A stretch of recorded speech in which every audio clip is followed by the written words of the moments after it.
Tuloy na ang plano naman ng lokal na pamahalaan ng Asinggan, Pangasinan na ipamahala sa mga tricycle driver ang isang portable gasoline station.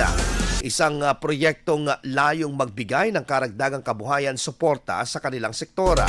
Tinatayang higit 800 na driver ang makikinabang mula sa programang ito na una nang inanunsyo ni Mayor Carlos Lopez Jr. noong Hulyo.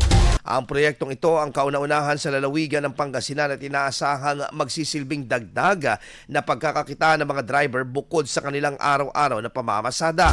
Ayon kay Mayor Lopez, matagal nang nakaplano ang pagbibigay ng sariling livelihood project para sa mga tricycle driver upang matugunan ang kanilang pangangailangan at partikular na sa aspeto ng pinansyal at suporta na para sa pamilya at pag-aaral ng kanilang mga anak. Bukod sa benepisyong pangkabuhayan, nakikita rin ng lokal na pamahalaan na magiging modelo ng kooperasyon at pagkakaisa ang proyekto na maaaring gawing inspirasyon ng iba pang bayan at lungsod sa rehiyon. IFM News. IFM News. IFM News.